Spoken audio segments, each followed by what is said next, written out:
What if I told you that when your cat waits for you at the door, it's not what you think? Most people see it and think, "Aw, that's cute, they love me." But something much deeper is happening there. Something scientists have studied for years and that most cat owners never fully understand. Today, we're going to change that. What your cat does when you open that door is actually a direct window into how they perceive you, how they process your absence, what they feel when you return. And there's one detail in particular, one I'll reveal at the end of this video, that completely changes how you'll see that moment from now on. It's not just routine, it's not just hunger, and it's definitely not just instinct. Stay with me, because this will reinterpret everything you thought you knew about your cat. Section 1.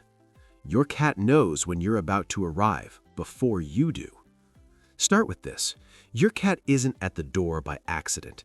Cats have an extraordinarily precise internal clock, what scientists call behavioral circadian timing.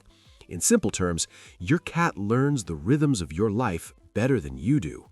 If you usually arrive at 6 in the evening, their nervous system starts preparing minutes before. Their heart rate slightly rises, their senses sharpen, they begin moving toward the entrance.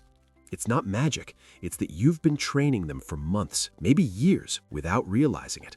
But here's where things get complicated. What happens when you arrive late or when you suddenly change your schedule? We'll get to that in a moment, because the answer reveals something very few people ever consider. Section 2. They're not greeting you, they're scanning you. When your cat approaches you at the door, the first thing they do isn't rub against you. The first thing they do is smell you. And not casually, they do it systematically. They start with your feet, move up your legs, sometimes reaching your hands or your clothes. Why? Because for a cat, scent is information, and in that moment, you are a file that just arrived with new data. Where have you been? Is there another animal? Are you stressed? Did you eat something different? Did you interact with strangers? Cats process all of this in seconds. It's what ethologists call social olfactory assessment, and it's incredibly sophisticated. But here's where it gets even more interesting. Your cat doesn't just detect where you've been, they also detect how you feel emotionally. Studies with humans and felines have shown that cats can distinguish cortisol, the stress hormone, in their owner's sweat and breath. In other words, your cat knows if you had a bad day before you even say a word, and that changes what they do next. Section 3. Sometimes it's not love, it's something more complex. Let's be honest for a moment. Not every cat waiting at the door is doing it out of pure emotional connection. For some cats, especially more independent ones or those poorly socialized as kittens, that moment has a more pragmatic component. You're associated with food, with opening windows, with attention, with play. And that's not a bad thing, but it's different. How can you tell? Look at what they do after greeting you. If they immediately walk to their food bowl or start meowing insistently, there's probably a strong element of conditioned routine there. But if they stay near you, follow you from room to room, sit beside you without asking for anything, that's something else. And that's what almost nobody fully understands. The difference between a cat that uses you as a resource and a cat that needs you as a presence. And by the way, if you're starting to see your cat differently right now, this is exactly the kind of content we make here. So take a second, subscribe to the channel, and come back, because what you're about to learn next changes everything. Section 4. The cat that rubbed against you at the door just marked you. Have you ever wondered why your cat rubs their face against your legs when you arrive? There's a simple answer. They're marking you. Cats have scent glands in their cheeks, chin, and forehead, and when they rub those areas against something, or someone, they're depositing pheromones. Pheromones that basically say, this is mine, this is safe, this belongs in my world. And here's the powerful part. When you've been gone for hours, your scent in the house fades. Your olfactory presence, so to speak, dissolves. The moment you return and your cat rubs against you, they're not just greeting you, they're reintegrating you into their space. They're placing you back on the map of their safe world. You are part of their territory. And in the language of cats, that's the highest form of acceptance there is. Section 5. What happens when you arrive late? Let's go back to that question from earlier.